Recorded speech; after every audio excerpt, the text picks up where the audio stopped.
Welcome, Pristine from Norway, here to the beautiful Woodstock Forever Festival. Last year I had the opportunity to do an interview with your front woman, Heidi, and that's why we wanted this time to talk about you guys, because the band, of course, is much more than one woman. Yeah. And that makes it interesting. Is there sometimes, I don't know, when you're dealing with interviews, is there a bit of frustration not being so much in demand as the woman? To be honest, no. Heidi usually takes care of this kind of things, but Heidi and me. Could make the job easier also, no? It's you have other things to do than sitting. Yeah. And you know, women likes to talk. Yeah. We just like to sit and nod and agree or disagree. Is that the Norwegian way? Absolutely. Yeah. We were talking to Espen, and I think your relationship to Heidi goes back a long time. So you're like the nucleus of the band. Yeah. Tell us, when did you meet her first, and what did you think? I think it was in '94. She thinks it's a bit later, but we In prison. Yeah, in prison, of course. We come from like small villages up in the northern part of Norway, and it's only 20 minutes drive between our two places. There was this guy who lived in my village that gathered youths from both places to do a concert. That was the first time I met Heidi and played with Heidi. I think we did some Beatles tunes, and it was mainly Beatles and the Eagles. That was a big things to play at. But then we created a band, and Heidi had written a song, and we participated in a youth. It's called the UKM.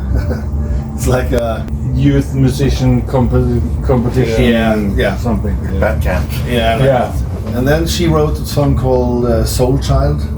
That was the first song. It must have been like 95 or something. The last song we heard yesterday, as an encore. Yeah. It was the two of you, and I had the impression that was a very basic thing for your relationship. I had the impression you were almost torturing your guitar. Yeah. That's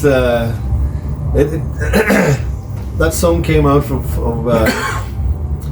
we did a similar thing with the Allman Brothers song Whipping Post, and it was so well received that we just thought, okay, we have to do something that is our own. So then we made that song, and it turns out that whenever we play that song, then after the show, everyone comes to the merchandise booth and asks us on which record this song is. The guys that are sitting here are not the guys that are playing on the record. That's what I just learned. So you're like the touring band. So let's talk about the upcoming tour. You do a couple of dates in Germany, end of September, and you're gonna be on this tour? Yeah. So what is your expectation? I mean, if you compare the different countries you've been touring through, how is Germany as a market for your band? The last tour we did, Germany is great for us because there's a big scene more or less every town we play in Germany for our kind of music. Whereas in Norway, for example, the scene isn't that big at all, and it's fewer scenes. So we're looking very much forward to it. Germany is more of our Turf. Yeah, this is where we normally tour.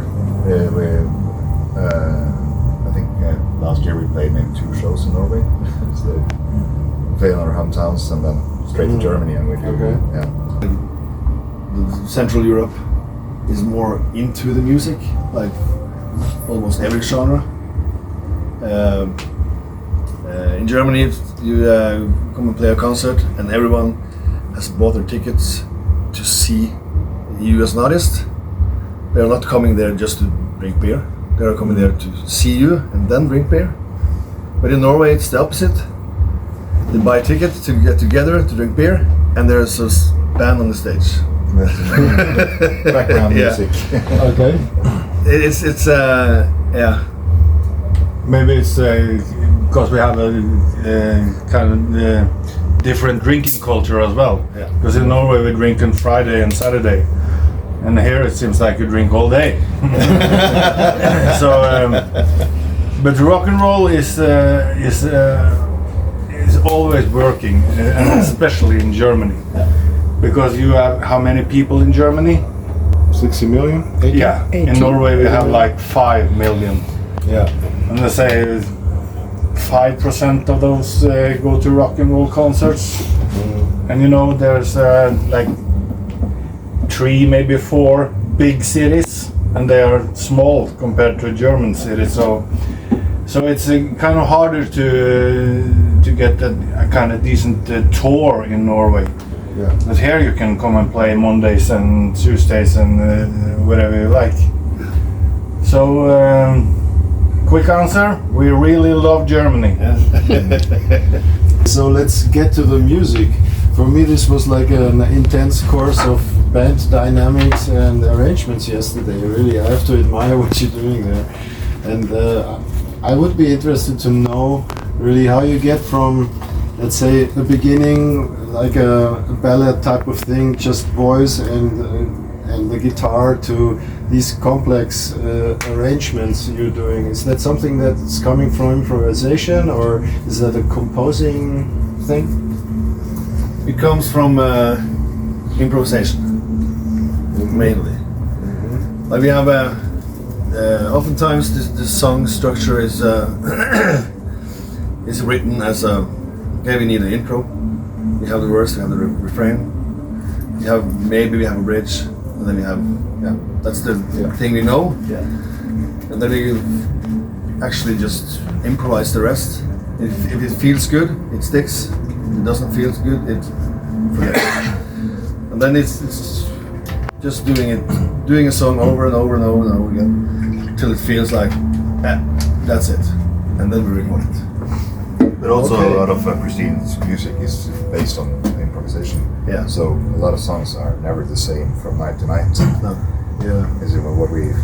There's always a moment in almost every tune where we rely on each other, on what we're hearing each other do, or if we look at each other and give like some special eye contact, let me know where we're going. It's left or right. But we always go to the same. Everything leads up to a certain melody or riff or something to lead us on to the next part of the song.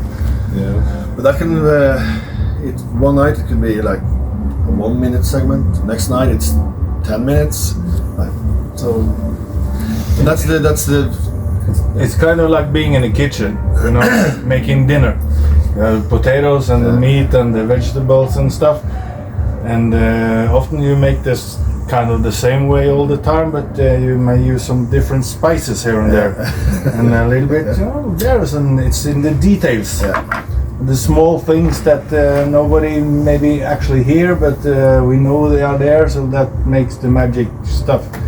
And you find all these things in the records we all in this area have, you know, from the 60s and 70s and so on. So it's a kind of the same recipe in the bottom. So thank you guys for the interview. You have a plane to catch now. Yes. Yep. Where is it going? To Nuremberg. And then to Norway. Yeah. Okay, so this was on one show. Yes. And the tour is starting end of September. Yeah. Yeah. Okay. Find all info at Pristine, the band, on Facebook and Instagram, and follow and like and share and subscribe and all of that stuff. Yeah. But first and all, meet us at the concerts. Yeah.